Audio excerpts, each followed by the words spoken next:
साधन। प्रिय बच्चों, यह अध्याय हिमाचल प्रदेश की भौगोलिक एवं प्राकृतिक संसाधनों के ऊपर बनाया गया है। इस अध्याय में पृष्ठभूमि एक स्कूल में मनाए जा रहे पूर्ण राज्यत्व दिवस का है, जिसमें कि मुख्य अतिथि के रूप में उस स्कूल में पूर्व के प्रधानाचार्य आ रही हैं, जो कि एक बहुत विदुषी महिला हैं। उन्हें बहुत ज्ञान है हिमाचल की संरचना के ऊपर, और बच्चे और सभी अध्यापक इस फंक्शन की तैयारी कर रहे हैं। जो बच्चे क्यारियों से फांद कर इधर उधर जा रहे हैं, उन्हें ड्यूटी पे लगे बच्चे रोक रहे हैं कि उन्हें इस प्रकार से नहीं करना चाहिए। और बच्चे मुख्य अतिथि के स्वागत के लिए खड़े हैं, और जब मुख्य अतिथि आती हैं तो सभी बच्चे उनका स्वागत करते हैं। और एनसीसी यूनिट अपना मार्च पास्ट कर उनका स्वागत करती है। तत्पश्चात मुख्य अतिथि जो हैं बच्चों को संबोधन करती हैं। वे कहती हैं कि प्यारे बच्चों, हमारे विद्यालय में प्रतिवर्ष पूर्ण राज्यत्व दिवस का आयोजन किया जाता है, और वे इस मौके पर बच्चों को हिमाचल प्रदेश से जुड़ी कुछ जानकारियां देना चाहेंगी। वे कहती हैं कि बच्चों, भौगोलिक दृष्टि से चंबा, कुल्लू, मंडी, बिलासपुर, कांगड़ा, सिरमौर आदि क्षेत्र को पूर्ण समय से आयुद्धजीवी क्षेत्र के रूप में भारतवर्ष में जाना जाता है, तथा हिमाचल प्रदेश को 3 प्राकृतिक खंडों में बांटा गया है। बाह्य हिमालय, मध्य हिमालय, वृत्त या महान हिमालय श्रेणी में हिमाचल प्रदेश को बांटा गया है। बच्चों कहते हैं कि हमने भूगोल में भी इन श्रेणियों के बारे में पढ़ा है। तब मुख्य अतिथि बच्चों से कहती हैं कि वो उनसे हिमाचल के संदर्भ में कोई भी प्रश्न कर सकते हैं। तो बच्चे कहते हैं कि यमुना नदी तो हमारे जिला में बहती है, और कौन कौन सी नदियां हमारे जिला में बहती हैं। तो मुख्य अतिथि ने बताती हैं कि रावी, ब्यास, सतलुज, चंद्रभागा जैसी बड़ी नदियां यहाँ बहती हैं। इसके अलावा कई छोटी नदियां जैसे बनेर, पब्बर जैसी 12मासी नदियां भी हिमाचल प्रदेश में बहती हैं। बच्चों में जिज्ञासावश पूछते हैं कि 12मासी नदियां क्या होती हैं। तो मुख्य अतिथि उन्हें बताते हैं कि हमारे घर के पास कोई खड्ड जरूर बह रही होगी, जिनमें गर्मियों में तो पानी नहीं होता, लेकिन सर्दियों में होता है, बरसातों में होता है। 12मासी नदियां और नाले, खड्डे वो प्रभावित जल धाराएं होती हैं, जिनमें 12 महीने पानी बहता रहता है, और ये पानी इन नदियों, नालों और खड्डों में ग्लेशियरों के माध्यम से आता है। और हिमाचल की भाषा में इन ग्लेशियरों को शिंगड़ी भी कहते हैं।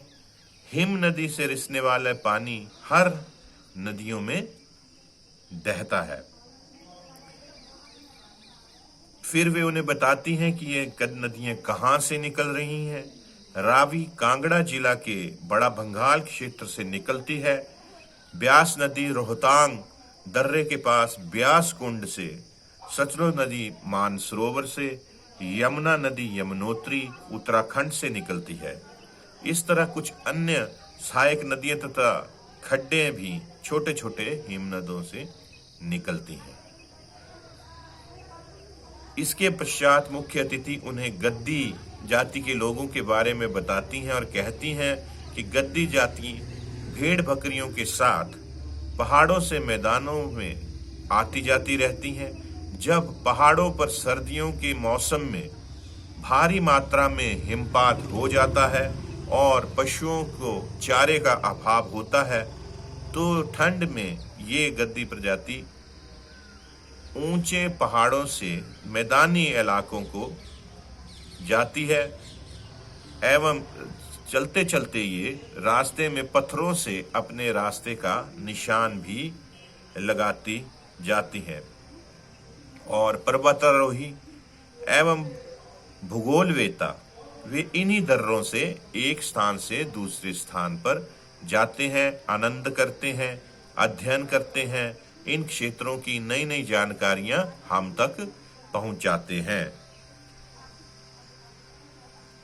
और बच्चों के मन में जिज्ञासा होती है कि जब वहां बर्फ पड़ जाती है तो ये लोग वहां कैसे जाते हैं।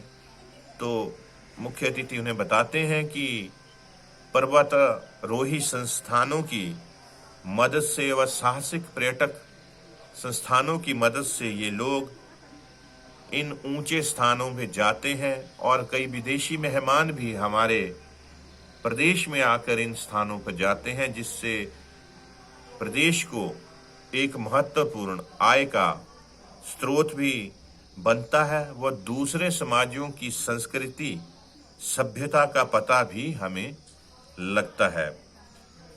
मुख्य अतिथि इसके पश्चात उन्हें हिमाचल प्रदेश की जलवायु के बारे में बताती हैं कि यहाँ की जलवायु समशीतोष्ण है, क्योंकि यह भाग कर्क रेखा के ऊपर है, इसी कारण से यहाँ जलवायु ऐसी है। हिमाचल प्रदेश में ग्रीष्म, वर्षा, शरद, बसंत, हेमंत ऋतुएं अपनी नैसर्गिक छटा बिखेरती हैं। इनके कारण हिमाचल प्रदेश में पर्यटन का हमेशा क्रियाशील रहता है। और मुख्य अतिथि उन्हें बताती हैं कि हिमाचल प्रदेश में सिरमौर जिले में रेणुका झील सबसे बड़ी प्राकृतिक झील है। इसी तरह कुल्लू में भृगु व दशहर, किन्नौर में नाको, लाहौल व स्पीति में चंद्रताल व सूरजताल, मंडी में रिवालसर, पराशर, कुमारवाह, चंबा में मणिमहेश, खजियार, लामडल, गढ़ारसू, कांगड़ा में डल व करेरी झील, शिमला में चंद्रनाहन व तानू जुब्बल आदि प्रमुख प्राकृतिक झीलें हिमाचल प्रदेश में हैं। परंतु हिमाचल प्रदेश में मानव निर्मित झीलें भी हैं, जिनमें हिमाचल प्रदेश की बिलासपुर में गोविंद सागर, मंडी में पंडोह, कांगड़ा में पौंग झील और चंबा में चंद्रिका झीलें भी हिमाचल प्रदेश के नैसर्गिक सौंदर्य में चार चांद लगाती हैं।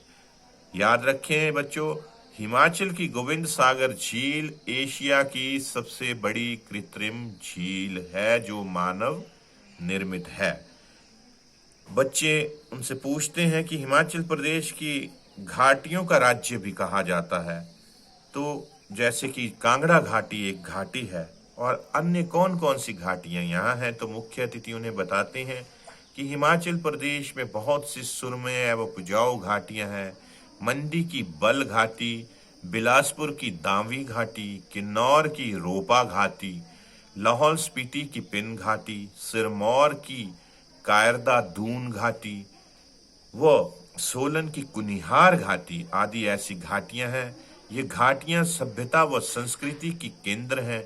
इन घाटियों के बीच में से कुछ नदियां गुजरती हैं, जिनके कारण ये घाटियां अत्यधिक उपजाऊ हो गई हैं। यहाँ इसके अलावा कई जड़ी बूटियां भी मिलती हैं वनों में, और आपने देखा होगा कि जब गद्दी लोग अपनी भेड़ बकरियां लेकर नीचे आते हैं तो बहुत से लोग उनसे जड़ी बूटियां भी खरीदने जाते हैं जो उन्होंने ऊपरी के क्षेत्रों से इकट्ठी की होती हैं, जिसमें कि दानतुन, धूप, बनक्शा, काला जीरा, कूट लेने बहुत से लोग को आपने देखा होगा।